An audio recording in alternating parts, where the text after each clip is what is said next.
আজি মুহৰৰমৰ 3 তাৰিখ শুক্ৰবাৰ আজি মগৰিবৰ পৰা আৰম্ভ কৰি 10 মুহৰৰমুল হাৰাম আশুৰাৰ দিন মগৰিবলৈকে যিকোনো সময়ত যেতিয়া আপোনাৰ মনত পৰে সৰু এটি দোৱা পাঠ কৰিলে জীৱন পৰিৱৰ্তন হৈ যাব, দোৱা কবুল হ'ব, মনৰ আশা পূৰণ হ'ব, জীৱনৰ অভাৱ অনাটন পেৰেশানি বিপদ আপদবোৰ আল্লাহ তাআলাই দূৰ কৰি দিব। আপোনাৰ ঘৰ সংসাৰত প্ৰচুৰ নিয়ামত আহিব। যিসকলে ইনকাম কৰে ৰোজগাৰ কৰে আল্লাহ তাআলাই তেওঁলোকৰ ৰোজগাৰত বৰকত দান কৰিব, জীৱনত আল্লাহ তাআলাই শান্তি দান কৰিব ইনশাআল্লাহ তাআলা। কোন দোৱাটি পঢ়িব লাগিব আৰু কেনেকৈ পঢ়িব লাগিব মই ধুনীয়াকৈ বুজাই দিম। যিসকলৰ বহুত বিপদ আপদ হৈ আছে মাসাইব হৈছে তেওঁলোকে কোন দোৱাটি পঢ়িব, যিসকলে ৰোগাক্ৰান্ত হৈ আছে বহুত বেমাৰ আজাৰ হৈ আছে বহুত চিকিৎসা কৰিছে কিন্তু ভাল পোৱা নাই তেওঁলোকে কোন দোৱাটি পঢ়িলে আল্লাহ তাআলাই শিফা দান কৰিব, বহুতৰে খাই সন্তান নাই আল্লাহ তাআলাই তেওঁলোকক নেক সন্তান দান কৰিব, তেওঁলোকে কোন আমলটি কৰিব লাগিব গোটেইখিনি নিয়ম কানুন মই ধুনীয়াকৈ বুজাই দিম। ধৈৰ্য সহকাৰে ভিডিঅ'টি চাওক। মোৰ প্ৰিয় দিনী ভাই বন্ধুসকল, এই আমলখিনি কৈ দিয়াৰ পূৰ্বে আমি আহক আশুৰাৰ দিনৰ ফজিলত সম্পৰ্কে থুলমূলভাৱে আমি জানিলোঁ, বহুত দীঘলীয়া নকৰোঁ। আশুৰাৰ দিনৰ ফজিলত আমি কিন্তু সাধাৰণতে বুজি পাওঁ ইমাম হুসাইন আলাইহিস সালাম এই দিন শ্বহীদ হৈছে, কাৰবালাৰ ময়দানত শ্বহীদ হৈছে, সেইকাৰণে এই দিনৰ ফজিলত নহয়। এই দিনৰ ফজিলত আগৰ পৰাই আহিছে, হযৰতে আদম আলাইহিস সালামৰ দিনৰ পৰাই এই দিনৰ ফজিলত আহিছে। সুবহানাল্লাহ। আল্লাহ তাআলাই আদম আলাইহিস সালামক যেতিয়া জান্নাতত প্ৰৱেশ কৰায় সেই দিন আছিল আশুৰাৰ দিন। আকৌ জান্নাতৰ পৰা যেতিয়া বহিষ্কাৰ কৰে আদম হাৱাক যেতিয়া জান্নাতৰ পৰা বহিষ্কাৰ কৰি দিয়া হয় সেই দিন আছিল আশুৰাৰ দিন। আকৌ হযৰত আদম আৰু হাৱা আলাইহিস সালামৰ 350 বছৰ কান্দাৰ পিছত তেওঁলোকৰ দোৱা কবুল কৰি আৰাফৰ ময়দানত আদম হাৱাৰ মিলন কৰাইছিল সেই দিন আছিল আশুৰাৰ দিন। সুবহানাল্লাহ। এই দিন কিয়ামত কায়েম হ'ব, কিয়ামত অনুষ্ঠিত হ'ব 10 মুহররমুল হারাম আশুৰাৰ দিন শুক্ৰবাৰ আসৰৰ পিছত। এই পৃথিৱী ধ্বংস হ'ব, এই পৃথিৱী সৃষ্টি হৈছে আশুৰাৰ দিন, পৃথিৱী ধ্বংস হ'ব আশুৰাৰ দিন। আল্লাহ ৰাব্বুল আলামিন এই দিন হযৰতে নূহ আলাইহিস সালামক যেতিয়া নেকি মহাপ্ৰলয় হৈছিল, গোটেই পৃথিৱী জুৰি যেতিয়া ফ্লাড হৈছিল, নূহ আলাইহিস সালামৰ নৌকা যদি পাহাৰৰ কিনাৰ কৰাইছিল সেই দিন আছিল আশুৰাৰ দিন। সুবহানাল্লাহ। আল্লাহ ৰাব্বুল আলামিন হযৰতে ইউনুস আলাইহিস সালামক মাছৰ পেটৰ পৰা উদ্ধাৰ কৰিছিল সেই দিন আছিল আশুৰাৰ দিন। আল্লাহ ৰাব্বুল আলামিন হযৰতে ইব্ৰাহিম আলাইহিস সালামক অগ্নিকুণ্ডৰ পৰা মুক্তি দান কৰিছিল। নমৰুদে হযৰতে ইব্ৰাহিম আলাইহিস সালামক অগ্নিকুণ্ডত নিক্ষেপ কৰে আৰু আল্লাহ তাআলাই যিদিনাখন হযৰতে ইব্ৰাহিম আলাইহিস সালামক অগ্নিকুণ্ডৰ পৰা মুক্তি দান কৰে সেই দিন আছিল আশুৰাৰ দিন। আল্লাহ ৰাব্বুল আলামিন হযৰতে আইয়ুব আলাইহিস সালামক কুষ্ঠ ৰোগৰ পিছত আইয়ুব আলাইহিস সালামৰ 18 বছৰ কুষ্ঠ ৰোগ হৈছিল, এনেকুৱা বেমাৰ হৈছিল গোটেই শৰীৰ পোকাই খাইছিল। লাষ্টত যেতিয়া নেকি জিভাত পোকাই খাই আছে হযৰত আইয়ুব আলাইহিস সালামে কয়, ইয়া আল্লাহ যদি মোৰ জিভা খাই দিয়ে তেতিয়াহ'লে মই তোমাৰ ইবাদত কৰিব নোৱাৰিম, তোমাৰ জিকিৰটো কৰিব নোৱাৰিম। ইয়া আল্লাহ তুমি মোক ইবাদতৰ সুযোগ দিয়া। আল্লাহ রাব্বুল আলামিন হযরত আইয়ুব আলাইহিস সালামক এটা দোয়া শিকাই দিছিল। আইয়ুব আলাইহিস সালামে যি দোয়াটি পঢ়িছিল সেই দোয়াটিও কৈ দিম। আৰু যিদিনাখন আল্লাহ তাআলাই আইয়ুব আলাইহিস সালামৰ দোয়া কবুল কৰি তেখেতক কুষ্ঠ ৰোগৰ পৰা মুক্তি দান কৰিছিল সেই দিন আছিল আশুৰাৰ দিন। সুবহানাল্লাহ। হযৰত মুসা আলাইহিস সালামক ফিৰাউনৰ কবলৰ পৰা আল্লাহ তাআলাই নাজাত দান কৰিছিল সেই দিন আছিল আশুৰাৰ দিন। অৱশেষত নবী আখিৰুজ জামা দু জাহানৰ বাদশাহ জনাবে মুহাম্মদুৰ ৰাসূলুল্লাহ সাল্লাল্লাহু আলাইহি ওয়াসাল্লামৰ কলিজাৰ টুকুৰা ইমাম হুসাইন আলাইহিস সালাম কাৰবালাৰ ময়দানত শহীদ হৈছে আশুৰাৰ দিন। আশুৰাৰ দিন আসৰৰ পিছত ইমাম হুসাইন আলাইহিস সালাম কাৰবালাৰ ময়দানত শহীদ হৈছে আৰু এজিদৰ সৈন্য এজিদৰ পক্ষৰ পৰা শিমৰ যি জৌশনে ইমাম হুসাইন আলাইহিস সালামক শহীদ কৰিছে সেইদিনা আকাশ জমিন পৰ্যন্ত কঁপি উঠিছে, আকাশ জমিনে কান্দিছে একমাত্ৰ উম্মতৰ নাজাতৰ কাৰণে, আপোনাৰ মোৰ মুক্তিৰ কাৰণে ইমাম হুসাইন আলাইহিস সালামে কাৰবালাৰ ময়দানত নিজৰ জান ত্যাগ কৰি দিছে যাতে আনাৱালা কিয়ামতলৈকে উম্মতে ইয়াৰ পৰা শিক্ষা ল'ব পাৰে, সবক ল'ব পাৰে। জালিম যিমানেই শক্তিশালী নহওক কিয় জালিমৰ আগত কেতিয়াও নত হ'ব নোৱাৰা, কেতিয়াও নত হ'ব নোৱাৰি। লাগিলে নিজৰ জান গুচি যাক, গৰ্দানত লাগিলে তলোৱাৰ ধৰি দিয়ক, গৰ্দান কাটি যাব পাৰে, কোনো জালিমক কেতিয়াও ছাপোৰ্ট কৰিব নোৱাৰি। ইমাম হুসাইন আৰু এজিদৰ মাজত কি লৈ যুদ্ধ হৈছিল, ইমাম হুসাইন কিয় শ্বহীদ হৈছে? তেওঁলোকৰ খানদানী কোনো দুশ্মনী নাছিল, টকা পইচাৰ লেনদেন নাছিল, এটাই কথা আছিল হুকুমত দখল কৰা, দেশত শাসন কৰা। ইমাম হুসাইন আলাইহিস সালামে ভালকৈ জানে সৰুৰ পৰাই এজিদ বদমাছ আছিল, সাধাৰণ মানুহৰ ওপৰত অত্যাচাৰ কৰে, নিৰ্যাতন কৰে। ইমাম হুসাইনক কোৱা হৈছিল, চিঠিৰ যোগেদি কোৱা হৈছিল হে ইমাম হুসাইন এজিদক ছাপোৰ্ট কৰা। ইমাম হুসাইনে ছাপোৰ্ট কৰিলে সকলোৱে ছাপোৰ্ট কৰে। ইমাম হুসাইনে চিন্তা কৰিলে মই যদি জালিমক ছাপোৰ্ট কৰোঁ তেতিয়াহ'লে নবীৰ উম্মত বৰবাদ হৈ যাব, কেতিয়াও মোৰ জান গুচি যাব পাৰে, কেতিয়াও মই জালিমক ছাপোৰ্ট নকৰোঁ। ইমাম হুসাইনে এই শিক্ষা দিছে তোমাৰ জান যাব পাৰে সেই আনেৱালা উম্মত। তোমালোকে এই কথা জানি লোৱা, জান গুচি গ'লেও তুমি জালিমক কেতিয়াও, অত্যাচাৰীক কেতিয়াও তুমি ছাপোৰ্ট নকৰিবা, লাগিলে তোমাৰ জান গুচি যাক। আমাক এই শিক্ষা দিছে কাৰবালাৰ সেই ঘটনাৰ পৰা আমি কি কি শিক্ষা লওঁ। নিজৰ জান গুচি গ'লেও জালিমক ছাপোৰ্ট নকৰোঁ, অন্যায়ৰ প্ৰতিবাদ কৰিব লাগিব। অন্যায় হৈ আছে, অন্যায় চাই থাকিব নোৱাৰি, অন্যায়ৰ প্ৰতিবাদ কৰা। হযৰত আবু যৰ গফফাৰী রাদিয়াল্লাহু আনহু কৈছিল, লা ইয়ামুরুন্না বিল মা'রুফ ওয়া লা তানহাউন্না আনিল মুনকার ওয়া ইল্লা লা ইসাল্লিতান্না আলাইকুম সুলতানান জালিমা লা ইউবাজ্জিলু কাবীরাকুম ওয়া লা ইয়ারহামু সগীরাকুম ওয়া ইয়াদউ খিয়ারাকুম ফালা ইস্তাজাবু লাকুম। তোমালোকে আমর বিল মা'রুফ, সৎ কামৰ আদেশ কৰা, আৰু নহি আনিল মুনকাৰ অৰ্থাৎ অসৎ কামৰ নিষেধ কৰা, অন্যায়ৰ প্ৰতিবাদ কৰা। আৰু যেতিয়া নেকি এই কাম তোমালোকে এৰি দিবা, আল্লাহ তাআলাই তোমাৰ ওপৰত জালিম বাদশাহ নিযুক্ত কৰি দিব। আৰু তেওঁলোকে তোমাৰ ওপৰত নিৰ্যাতন কৰিব, ডাঙৰক সন্মান নকৰে, সৰুক মৰম নকৰে, নিৰ্যাতন কৰিব, অত্যাচাৰ কৰিব।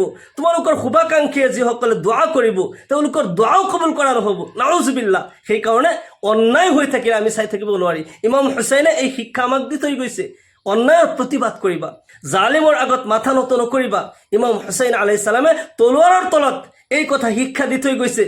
যদি তোমাৰ গৰ্দানত তলোৱাৰ ধৰি দিছে, আল্লাহ তাআলাৰ হুকুম কেতিয়াও অমান্য নকৰিবা। তলোৱাৰৰ তলতো ইমাম হুছেইনে সিজদা কৰিছে, নামাজ কায়েম কৰিছে। সুবহানাল্লাহ। আমাক শিক্ষা দিছে, হে নবীৰ উম্মতসকল, আনাৱালা কিয়ামতলৈকে উম্মত, তোমালোকে জান গুচি গ'লে আল্লাহ তাআলাৰ হুকুমৰ বিৰোধিতা নকৰিবা, অন্যায়ৰ প্ৰতিবাদ কৰিবা, জালিমৰ আগত কেতিয়াও মাথা নত নকৰিবা। ইমাম হুছেইন আলাইহিস সালামৰ সেই শিক্ষা আমি ল'ব লাগিব। এই দিনৰ বহুত ফজিলত আছে। আশুৰাৰ দিন আমি বেছিকৈ নফল ইবাদত কৰিব লাগে। এই দিন ৰোজা ৰাখিব লাগে। আল্লাহৰ নবী সাল্লাল্লাহু আলাইহি সাল্লামে আশুৰাৰ দিন ৰোজা ৰাখিছিল। আৰু নবী সাল্লাল্লাহু আলাইহি সাল্লাম মক্কাৰ পৰা হিজৰত কৰি যেতিয়া মদিনাত যাই দেখা পাইছে ইহুদীসকলে ৰোজা ৰাখে। তেওঁলোকক যেতিয়া প্ৰশ্ন কৰা হ'ল, তোমালোকে আশুৰাৰ দিনৰ ৰোজা কিয় ৰাখা? তেওঁলোকে উত্তৰত কৈছে, এই দিনা আল্লাহ তাআলাই আমাক নাজাত দান কৰিছে ফিৰাউনৰ কবলৰ পৰা। মুছা আলাইহিস সালাম ৭০,০০০ বনি ইছৰাইলক লৈ সাগৰ পাৰ হৈ আহিছিল, আল্লাহ তাআলাই নাজাত দান কৰিছিল। সেইকাৰণে আজিৰ তাৰিখলৈকে ইহুদীসকলে এই দিন ৰোজা ৰাখে। নবী সাল্লাল্লাহু আলাইহি সাল্লামে কয়, হে মোৰ উম্মতসকল, তোমালোকে দুটা ৰোজা ৰাখিবা। তেওঁলোকে এটা ৰোজা ৰাখে, আমি দুটা ৰোজা ৰাখিম। ৯ মুহৰৰমুল হাৰাম আৰু ১০ মুহৰৰমুল হাৰাম, এই দুটা ৰোজা আমি ৰাখিব লাগে। নবী সাল্লাল্লাহু আলাইহি সাল্লাম ইৰশাদ কৰে, সিয়ামু ইয়াউমি আশুৰা ইন্নী আহতাসিবু আলাল্লাহি আইয়ুকাফিৰা সানাতাল্লাতী ক্বাবলাহু। যি ব্যক্তি আশুৰাৰ দিনৰ ৰোজা ৰাখিলে, আল্লাহ তাআলাই সেই ব্যক্তিৰ ১ বছৰৰ গুনাহ, যোৱা ১ বছৰৰ গুনাহ আল্লাহ তাআলাই মাফ কৰি দিব। সুবহানাল্লাহ। সেইকাৰণে এই দিনৰ ১ নম্বৰ আমল হৈছে এই দিন আমি ৰোজা ৰাখিব লাগে। দ্বিতীয় নম্বৰত নফল নামাজ বেছিকৈ পঢ়িব লাগে, জিকিৰ আজকাৰ বেছিকৈ কৰিব লাগে। আৰু আজিৰ পৰাই, এতিয়াৰ পৰাই যিকোনো সময়ত আশুৰাৰ দিন মগৰিবলৈকে যিকোনো সময়ত আপোনাৰ সুবিধা হয়, আপুনি বেছিকৈ এটা দোৱা পঢ়ি থাকিব। জীৱনৰ বিপদ আপদ বালা মুসিবত দূৰ হোৱাৰ কাৰণে এই দোৱাটি আপুনি পাঠ কৰি থাকিব। লা ইলাহা ইল্লা আনতা সুবহানাকা ইন্নী কুনতু মিনাজ জালিমিন। এই দোৱা পাঠ কৰি হযৰত ইউনুস আলাইহিস সালাম মাছৰ পেটৰ পৰা মুক্তি লাভ কৰিছিল। সেইদিন আশুৰাৰ দিন আছিল। সুবহানাল্লাহ। জীৱনত যিমান ডাঙৰে বিপদ নহওক কিয়, এই দোৱাটি আপুনি পাঠ কৰিব, আল্লাহ ৰাব্বুল আলামিন আপোনাক সেই বিপদৰ পৰা মুক্তি দান কৰিব। সুবহানাল্লাহ। যিসকল বহুত বিপদ আপদত ঘেৰাও হৈ আছে, চাৰিওফালে বিপদ আপদ আহিছে, এই দোৱাটি বেছি পঢ়িব। লা ইলাহা ইল্লা আনতা সুবহানাকা ইন্নী কুনতু মিনাজ জালিমিন। এই দোৱাটিৰ নাম হৈছে দোৱায়ে ইউনুস। ইউনুস আলাইহিস সালামে এই দোৱাৰ বৰকততেই ইউনুস আলাইহিস সালাম মাছৰ পেটৰ পৰা মুক্তি লাভ কৰিছিল। সেইকাৰণে এই দোৱাটি এনি টাইম যেতিয়া মনত পৰে এই দোৱাটি পঢ়ি থাকিব। লা ইলাহা ইল্লা আনতা সুবহানাকা ইন্নী কুনতু মিনাজ জালিমিন। যিসকল নেকি বহুত বেমাৰ আজাৰ হৈ আছে, বহুত চিকিৎসা কৰিছে, ভাল পোৱা নাই, তেওঁলোকে এটা দোৱা পঢ়িব। আয়ুব আলাইহিস সালামে যি দোৱাটি পঢ়িছিল, আয়ুব আলাইহিস সালামক আল্লাহ তাআলাই কুষ্ঠ ৰোগৰ পৰা মুক্তি দান কৰিছিল। সেইদিন আশুৰাৰ দিনে আছিল। আশুৰাৰ দিন আল্লাহ তাআলাই তেখেতৰ দোৱা কবুল কৰি আল্লাহ তাআলাই তেখেতৰ ৰোগ মুক্ত কৰি দিছিল। ১৮ বছৰ বেমাৰত ভুগিছিল আৰু ১৮ বছৰৰ অন্তত আল্লাহ তাআলাই যি দোৱাৰ বৰকতত তেখেতক মুক্তি দান কৰিছে, উদ্ধাৰ কৰিছে, সেই দোৱাটি আপুনি পাঠ কৰিব। যেতিয়াই মনত পৰে ২ ৰাকাত নফল নামাজ পঢ়ি ল'ব। ছলাতুল হাজতৰ ২ ৰাকাত নামাজ পঢ়ি আল্লাহ তাআলাৰ ওচৰত হাত তুলি দোৱা কৰিব। জায়নামাজত বহি প্ৰথমতে ২১ বাৰ এই দোৱাটি পঢ়ি ল'ব। বিসমিল্লাহিৰ ৰহমানিৰ ৰহিম। ওয়া আইয়ুবা ইজ নাদা রাব্বাহু আন্নী মাসানিয়াজ যুররু ওয়া আনতা আরহামুর রাহিমিন। রব্বি আন্নী মাসানিয়াজ যুররু ওয়া আনতা আরহামুর রাহিমিন। এইখিনি পড়িলে হব রব্বি আন্নি মাসানিয়া যুররু ওয়া আনতা আরহামুর রাহিমিন। এই দোয়াটি বেশি বেশি পাঠ করে থাকিব আৰু কমসে কম 21 বার 2 রাকাত নফল নামাজ পড়ি, সলাতুল হাজত 2 রাকাত নামাজ পড়ি, জায় নামাজত বহি প্রথমতে 3 বার দুরূদ পড়িব, যে কোনো দুরূদ পড়িব পারে সাল্লাল্লাহু আলাইহি ওয়াসাল্লাম সাল্লাল্লাহু আলাইহি ওয়াসাল্লাম সাল্লাল্লাহু আলাইহি ওয়াসাল্লাম এনেকৈ 3 বার দুরূদ পড়িব আৰু 21 বাৰ এই দোয়াটি পড়িব। তাৰ পিছত পুনৰায় 3 বাৰ দুৰূদ পড়ি হাত তুলি মুনাজাত কৰিব, আল্লাহ তাআলাৰ ওচৰত দোয়া কৰিব। আল্লাহ তাআলা আপোনাৰ জীৱনৰ যিমান বেমাৰ আজাৰ আছে, যিমান ৰোগ আছে, আল্লাহ তাআলা আপোনাক দোয়া কবুল কৰি আপোনাৰ ৰোগৰ পৰা আল্লাহ তাআলা মুক্তি দান কৰিব। সুবহানাল্লাহ। জীৱনত যদি অভাৱ অনাটন হৈ আছে, বহুত পেৰেশানি হৈ আছে, আল্লাহ তাআলাৰ ওচৰত 2 রাকাত সালাতুল হাজত নামাজ পড়ি 100 বার, কমসে কম 100 বার ইয়া রাজ্জাক ইয়া আল্লাহ, ইয়া রাজ্জাক ইয়া আল্লাহ এই তসবিহটি পড়ি তাৰ পিছত মুনাজাত কৰিব। যিসকলৰ হাই সন্তান নাই তেওঁলোকে নেক আউলাদৰ কাৰণে এটি দোয়া পঢ়িব। 2 ৰাকাত সালাতুল হাজতৰ নামাজ পঢ়ি, সালাতুল হাজত নামাজৰ নিয়মটো মই পিছত কৈ আছো, নিয়মখিনিও মই ধুনীয়াকৈ বুজাই দিম। 2 রাকাত সালাতুল হাজত নামাজ পঢ়ি যিসকলৰ হাই সন্তান নাই তেওঁলোকে সৰু এটি দোয়া মাত্ৰ 21 বাৰ পাঠ কৰি তাৰ পিছত হাত তুলি মুনাজাত কৰিব। সেই দোয়াটি হৈছে যিটো নেকি হযরতে ইব্রাহিম আলাইহিস সালামে পাঠ করেছিল, রব্বি হাবলি মিনাস সালিহিন, রব্বি হাবলি মিনাস সালিহিন, রব্বি হাবলি মিনাস সালিহিন 21 বার পাঠ কৰি তাৰ পিছত হাত তুলি মুনাজাত কৰিব। সালাতুল হাজত 2 ৰাকাত নামাজৰ নিয়ত আৰবিত এনেকৈ কৰিব, নাওয়াইতু আন উসাল্লি আলিল্লাহি তাআলা রাকাতাই সালাতিল হাজা নাফলি মুতাওয়াজ্জিহান ইলা জিহাতিল কাবাতিশ শরীফাতি আল্লাহু আকবার। নিজৰ ভাষাত ক'লে মই আল্লাহৰ ওয়াস্তে সলাতুল হাজতৰ 2 ৰাকাত নফল নামাজ পঢ়ি আছো, আল্লাহু আকবাৰ এনেকৈ নিয়ত কৰি যিকোনো সূৰা দি 2 ৰাকাত নামাজ পঢ়িব।